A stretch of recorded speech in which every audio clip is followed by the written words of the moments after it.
উইন্ট্রপ tube. PCB যেই মেথডে হয়, মেথডটার নাম উইন্ট্রপ টিউব মেথড। কি নাম? উইন্ট্রপ টিউব মেথড। এবার উইন্ট্রপ টিউব ধরলেই দুটো জিনিস দেখতে পাওয়া যাচ্ছে, 0 নিচে 10 উপরে, আবার আরেকটা সাইডে দেখা যাচ্ছে 0 উপরে 10 নিচে। তার 0 নিচে 10 উপরে এই মার্কিংটাকে বলা হয় অ্যাসেন্ডিং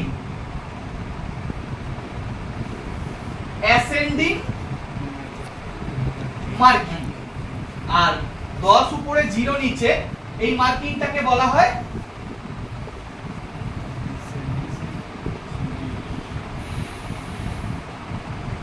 ডিসেন্ডিং মার্কিং।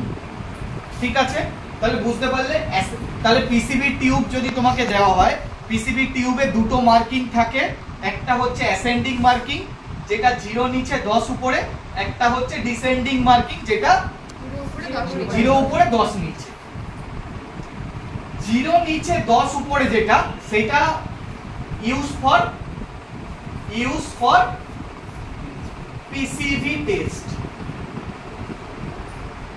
আর 10 নিচে 0 উপরে যেটা ইউজ ফর, না বলো দেখি কি জিনিসের নিচে থেকে মার্কিং, নিচ থেকে বেশি দেখেছো উপরে? ESR, use for ESR. ইএসআরও এই উইন্ট্রপ টিউব মেথডে করা যায়, কিন্তু কেউ পৃথিবীতে কেউ করে না। কে করবে? ওর মধ্যে ব্লাড ঢোকাতে গিয়েই জান বেরিয়ে যাবে। ঠিক আছে, ইএসআর সবসময় ওয়েস্টার্ন গিন মেথডেই হয়, কিন্তু মার্কিংটা কিসের জন্য জাস্ট জেনে রাখতে হবে, descending marking is used for ESR. ঠিক আছে, তাহলে আমার কাজ হচ্ছে গিয়ে অ্যাসেন্ডিং মার্কিং নিয়ে। তাহলে কি করতে হবে, আমাকে একটু ওইখান থেকে ওই খাপটা দাও, ওই যে পুরো এটা ঠিক করে ধরবে, শক্ত করে। হ্যাঁ, না না না পাশে এটা, হ্যাঁ শক্ত করে ধরবে।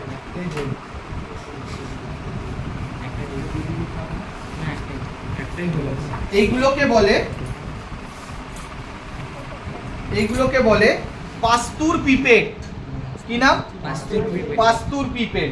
এই টেস্টটা করতে গেলে পাস্তুর পিপেট লাগবে, উইন্ট্রপ টিউব লাগবে, আর লাগবে হচ্ছে ইডিটিএ ব্লাড লাগবে। কি করতে হবে, এই আমার কোন মার্কিংটা দরকার? 0 নিচে 10 উপরে, ওই মার্কিংটা আমার আর দেখার কোনো প্রয়োজন নেই। ব্লাড তুলবো, ব্লাডটা তুলতে হবে এরকম ভাবে যাতে ব্লাডের মধ্যে কোনো বাবেল না থাকে। ব্লাড তুলে এবার এর মধ্যে ব্লাডটাকে আস্তে করে ট্রান্সফার করব, আস্তে আস্তে আস্তে আস্তে পুরো 10 পর্যন্ত তুলবো। তুলে এবার এটাকে সেন্ট্রিফিউজ করতে দেবো। সেন্ট্রিফিউজের নিয়ম কি? যে কোনো জিনিস সেন্ট্রিফিউজের নিয়ম হচ্ছে 3000 আরপিএম এ 30 মিনিট। 3000 আরপিএম এ কতক্ষণ? 30 মিনিট সেন্ট্রিফিউজ করে এবার রিডিং নেব। তারপর এখন আপাতত এত পর্যন্ত বলি, আগে সেন্ট্রিফিউজ না হলে ব্যাপারটা বোঝানো যাবে না। ঠিক আছে, এই যে ব্লাডটা তুলে দিতে না জান বেরিয়ে যাবে, জান কয়লা হয়ে যাবে দিতে গিয়ে। এবার দিয়ে তো দিলাম, এবার ওইটা বের করতে আবার জান কয়লা হয়ে যাবে। হ্যাঁ বার করতে হবে তো, না এটা তো ইউজ এন্ড থ্রো না।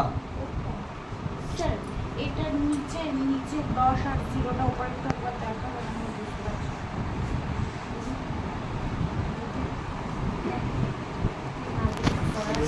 এই 0 নিচে 0 উপরে 10 নিচে, আর এই তো 10 উপরে 0 নিচে।